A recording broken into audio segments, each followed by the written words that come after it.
Bien, Monsieur Abad, ne rajoutez pas. Monsieur Giraud, vous avez la parole. Merci à vous, Monsieur Dussopt. Monsieur Giraud, pour le groupe radical républicain, démocrate et progressiste.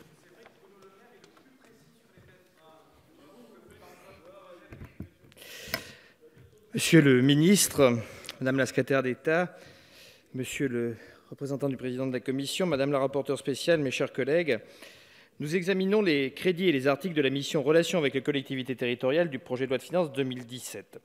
Conforme aux annonces du président de la République de desserrer les efforts sur les collectivités consentis depuis 2 années, ce projet de loi de finances augmente de 70 millions d'euros l'ensemble des prélèvements sur les recettes de l'État au bénéfice des collectivités territoriales, dont 31,5 millions d'euros de hausse de la DGF et 38,5 millions d'euros de hausse de l'ensemble des dotations et compensations incluses dans le périmètre des variables d'ajustement soumises à minoration.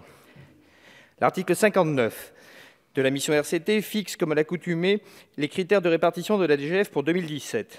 Nous notons que son premier alinéa supprime en une phrase l'article 150 de la loi de finances initiale pour 2016, c'est-à-dire la réforme de la DGF que notre groupe, de concert avec les parlementaires progressistes de tous bancs, appelait de ses vœux après avoir travaillé activement à son écriture en commission et en séance, aux côtés de notre rapporteur spécial, Mme Pires-Beaune, dont je salue l'engagement personnel.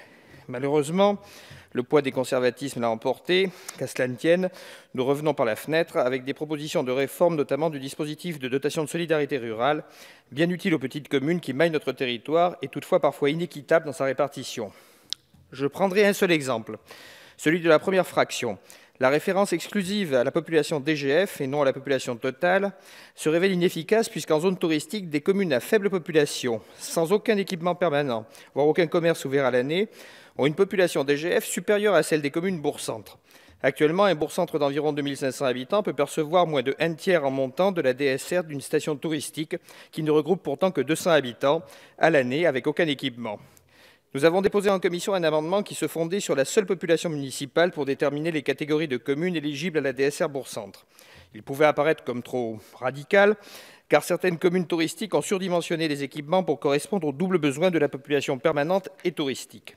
Je vous proposerai en conséquence une nouvelle rédaction en séance permettant d'éviter les effets amplificateurs qui transforment de toutes petites communes qui n'ont pas de service ouvert à l'année et qui ne vivent réellement qu'en période touristique, en conservant la population DGF mais en la plafonnant à 2 fois la population municipale, ce qui permettra de partager la fraction bourg-centre de la DSR sans toutefois exclure, comme c'est le cas à l'heure actuelle, les vrais bourg-centres au profit de toutes petites communes qui n'ont pour seule vie que celle des résidences de tourisme.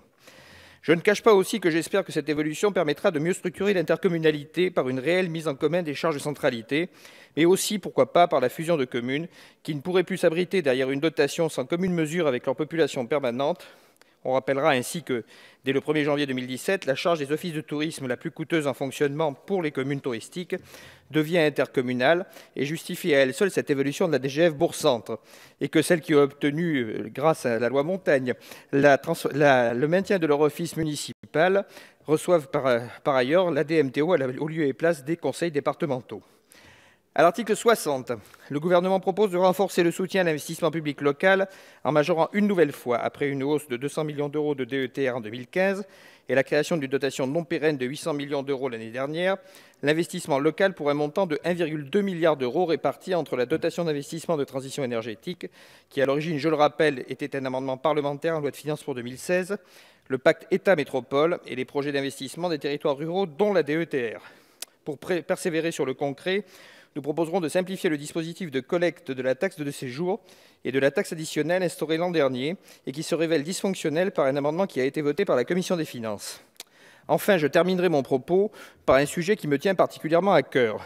Il concerne, et nous avons eu le débat en séance publique l'année dernière avec le secrétaire d'État, M. Eckert, dont les services devaient d'ailleurs revenir vers moi à ce sujet, l'éligibilité au FCTVA des dépenses de location de longue durée de véhicules par les collectivités territoriales et leurs groupements. Car en effet, l'état du droit tend à favoriser leur endettement, les conduisant à faire circuler des véhicules à la limite de l'obsolescence, coûteux en termes de maintenance et de réparation, ainsi qu'en termes d'impact environnemental. Cette proposition prenait la forme d'une expérimentation excluant certaines dépenses, comme par exemple les parcs de voitures de service surabondants dans certaines villes. Je ne vise absolument pas une ville de Méditerranée récemment vue à la télévision dont les 400 véhicules de service sont équipés de pneus neige au bord de l'eau. J'ai bien noté que cette année, la commission des finances avait choisi de faire fonctionner le couperet de l'article 40. Je reviendrai donc à nouveau par la fenêtre au moment du PLFR.